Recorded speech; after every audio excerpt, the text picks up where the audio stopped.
ರಾಮೇಶ್ವರ ದೇವಸ್ಥಾನ ಇದು ತಮಿಳುನಾಡಿನ ರಾಮೇಶ್ವರಂನಲ್ಲಿದೆ.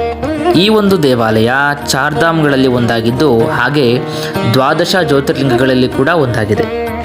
ನಾವು ಬೆಳಗಿನ ಜಾವ 3:30ಕ್ಕೆ ರಾಮೇಶ್ವರ ದೇವಸ್ಥಾನಕ್ಕೆ ಹೋದ್ವಿ. ಹಾಗೂ ಅಲ್ಲಿ ನಮಗೊಬ್ಬರು ಗೈಡ್ ಸಿಕ್ಕಿದ್ರು, ಪ್ರೇಮ್ ಕುಮಾರ್ ಅಂತ. ಸೊ ಅವ್ರ ಗೈಡೆನ್ಸಿಂದ ನಮಗೆ ದರ್ಶನ ಆಯಿತು. ರಾಮೇಶ್ವರ ದೇವಸ್ಥಾನದಲ್ಲಿ ಮೊದಲು ಸ್ಫಟಿಕಲಿಂಗ ದರ್ಶನ ಮಾಡಬೇಕು.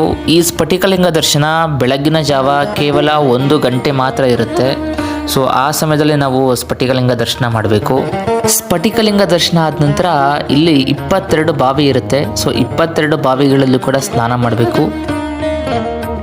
ರಾಮೇಶ್ವರನ ದರ್ಶನಕ್ಕೂ ಮೊದಲು ಸಂಕಲ್ಪ ಆಯಿತು. ನಂತರ ರಾಮೇಶ್ವರನ ದರ್ಶನ ಕೂಡ ಆಯಿತು.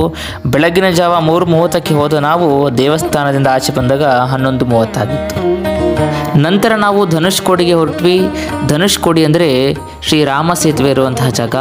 ಅಲ್ಲಿ ರಾವಣನ ತಮ್ಮ ವಿಭೀಷಣನಿಗೆ ಪಟ್ಟಾಭಿಷೇಕವಾದ ಸ್ಥಳವಿದೆ. ಹಾಗೆ ಅದೇ ಜಾಗದಲ್ಲಿ ರಾಮಸೇತುವೆಗೆ ಬಳಸಿದಂತಹ ಕಲ್ಲುಗಳನ್ನು ಕೂಡ ನೋಡಬಹುದು ನಾವು. ನಂತರ ನಾವು ಬಂದಿದ್ದು ಧನುಷ್ಕೋಡಿಗೆ. ಧನುಷ್ಕೋಡಿ ಇಂಡಿಯಾದ ಲಾಸ್ಟ್ ಬಾರ್ಡರ್. ಹೀಗೆ ಧನುಷ್ಕೋಡಿಯನ್ನು ನೋಡಿ ನಾವು ಆ ದಿನವನ್ನು ಎಂಡ್ ಮಾಡಿದ್ವಿ.